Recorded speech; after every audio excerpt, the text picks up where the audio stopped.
Welcome to the West Wing Week, your guide to everything that's happening at 1600 Pennsylvania Avenue. This week, the president worked to help consumers learn about and enroll in quality, affordable health insurance plans through the marketplaces. Welcomed Iraq's prime minister to the White House, hosted the Stanley Cup champion Chicago Blackhawks, and kicked off the newly reinstated White House tours with a surprise drop-out. That's November 1st to November 7th, or casual with a raffish look. The pocket square? How you doing? I mean, kind of casual, there's sort of a raffish look. That's a sharp look right there. On Friday, the president welcomed to the White House Prime Minister of Iraq Nouri al-Maliki, where the two discussed economic and regional security issues. The main theme was that the United States wants to be a strong and effective partner with Iraq, and we are deeply invested in seeing an Iraq that is inclusive, that is democratic, and that is prosperous. On Championship Monday, the president telephoned Boston Red Sox manager John Farrell to congratulate him on the team's third World Series victory in 10 years. Later, the president joined Chicago fans in the East Room to welcome back his hometown Stanley Cup champion Chicago Blackhawks. But since I've been president, only one team has brought a world championship to my hometown of Chicago, and now the Blackhawks have done it twice. To the Bulls, Bears, Cubs, White Sox. I am term limited, so you guys got to get moving.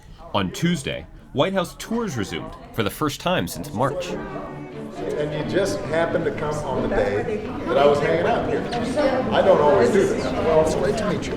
This is the first lady. What's your name? I have more gray hair than they have in the White House. Tours just reopened and I'm in the White House right now, and I just met the First Lady and President Obama and their two dogs.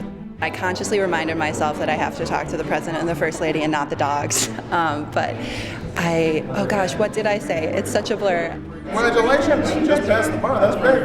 All right, you must feel good. He congratulated me. I just passed the bar on Thursday, and the First Lady. I said I was following in their footsteps. Good to see you. Tell everybody back in Sweden we said hello. It was such a big surprise. We went here just for a visit, and there they are.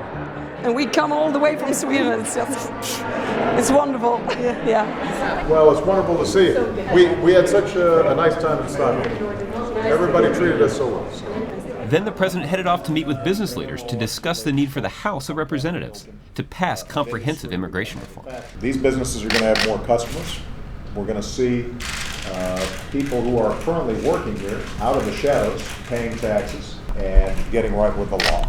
On Wednesday, the president traveled to the Lone Star State to meet with and thank local volunteers who are helping consumers learn about and enroll in quality, affordable health insurance plans through the marketplace. He visited a local temple to join canvassers and navigators working with Dallas Area Interfaith, one of the most active groups in the community working on enrollment and outreach efforts. I decided that I would join you and many of you to make sure that everybody understands affordable health care. To find out more information on any of these topics or to see complete videos of these events, go to whitehouse.gov. And thanks again for checking out your West Wing Week. She can do this for like all day. All day. You thought she couldn't hang? She did okay. She only jumped on one kid.